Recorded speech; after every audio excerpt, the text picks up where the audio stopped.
வணக்கம் மக்களே, welcome back to நேற்று இன்று நாளை. இன்னைக்கு நம்ம வீடியோவில் ஒரு ஹெல்த்தியான சாட் ரெசிபி தான் பண்ண போகிறோம்.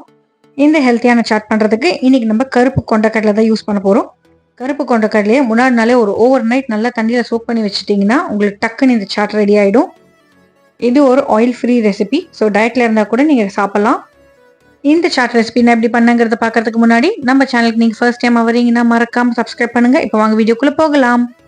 இந்த சாட்டில் நம்மளுக்கு நிறைய ஃபைபரும் கிடைக்கும், ப்ரோட்டீனும் கிடைக்கும். முதல்ல கொண்டக்கடலை உருளைக்கிழங்கு வேக வச்சு போகிறோம். கடாயில் நிறைய தண்ணி சேர்த்துட்டு கொதிக்க விடுங்க. தண்ணியிலே கொஞ்சமாக உப்பு சேர்த்துக்கலாம். தண்ணியில் உப்பு சேர்த்தாதாங்க உங்களுக்கு கடலைக்குள்ளேயுமே உப்பு இறங்கும்.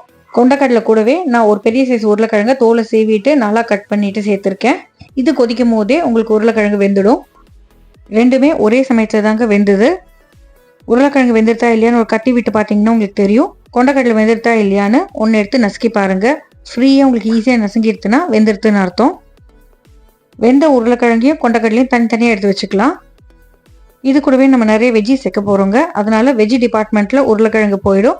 கொண்டக்கடலையே தண்ணியெல்லாம் வடிச்சிட்டு தனியாக ஒரு பவுலில் எடுத்து வச்சுக்கோங்க. இப்போ தனியாக எடுத்து வச்ச கொண்டக்கடலையை நம்ம மறுபடியும் அதே கடாயிலே சேர்த்துக்கலாம். இதில் நம்ம மசாலா பொடிகள்லாம் சேர்த்துட்டு அப்படியே ட்ரையாக சாட்டே பண்ணிக்க போகிறோம். ஒரு சிட்டிகை அளவுக்கு மஞ்சள் பொடி, 1/4 டீஸ்பூன் அளவுக்கு சிவப்பு மிளகாய் பொடி, 1/2 டீஸ்பூன் ஜீரகப்பொடி, 1/4 டீஸ்பூன் மல்லிப்பொடி, கொஞ்சமாக பெருங்காயம், அதுக்கப்புறம் 1 டீஸ்பூன் அளவுக்கு சாட் மசாலா சேர்த்துக்கலாம்.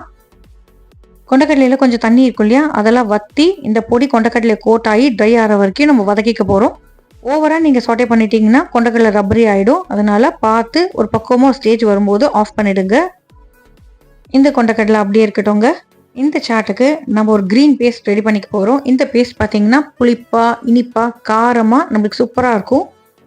இந்த பேஸ்ட்டு நீங்கள் பேல் பூரிக்கு பராட்டாக்கெலாம் கூட யூஸ் பண்ணிக்கலாம், ரொம்பவே நல்லாயிருக்கும்.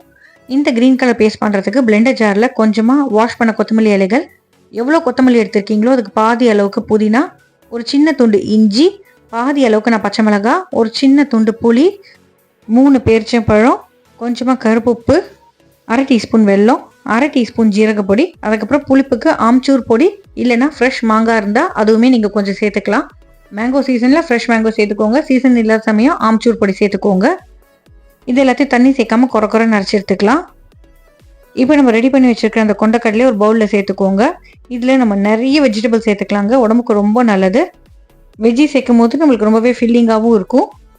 வெஜ்ஜீஸை பொறுத்த வரைக்கும் வெங்காயம், வெள்ளரிக்காய், தக்காளி, அதுக்கப்புறமா உருளைக்கிழங்கு பொடி பொடியாக நறுக்கி சேர்த்துருக்கேன். எல்லாமே நான் ஒன்று எடுத்திருக்கேன் பெரிய சைஸில்.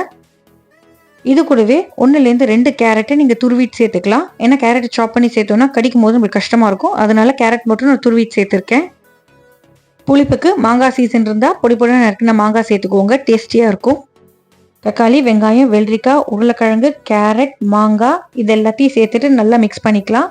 இதில் நம்ம டேஸ்ட் கொடுக்கறதுக்கு நம்ம அரைச்சி வச்சுருக்கிற அந்த க்ரீன் கலர் பேஸ்ட்டையும் சேர்த்துட்டு ஒரு 1/2 மூடி எலுமிச்சை பழத்தை புழிஞ்சு விட்டுருங்க. தேவைப்பட்டால் நீங்கள் உப்பு சேர்த்துக்கலாம். நார்மல் உப்போட பிளாக் சால்ட் சேர்த்திங்கன்னா டேஸ்டியாக இருக்கும்.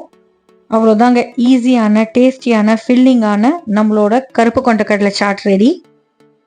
இது நீங்கள் ஒரு மீல் மாதிரி கூட சாப்பிட்லாம். மேலே கொஞ்சமாக பொரி தூவி விட்டு மிக்ஸ் பண்ணி சாப்பிட்டிங்கன்னா ரொம்பவே ஃபில்லிங்காக இருக்கும். தனியாக க்ரீன் சட்னி ரெட் சட்னிலாம் அரைக்க வேண்டாங்க, அது ஒரு க்ரீன் பேஸ்ட் சேர்த்துட்டா போதும். நீங்கள் டயட்டில் இல்லை கெஸ்ட்டுக்கு சர்வ் பண்ணுறீங்கன்னா மேலே கொஞ்சமாக புஜியா தூவிட்டு சர்வ் பண்ணுங்கள், டேஸ்ட் வேறு லெவலில் இருக்கும். அப்படியே ஃப்ரெஷ்ஷாக சாப் பண்ண கொத்தமல்லி இலைகளுமே நீங்கள் மேலே தூவிக்கலாம்.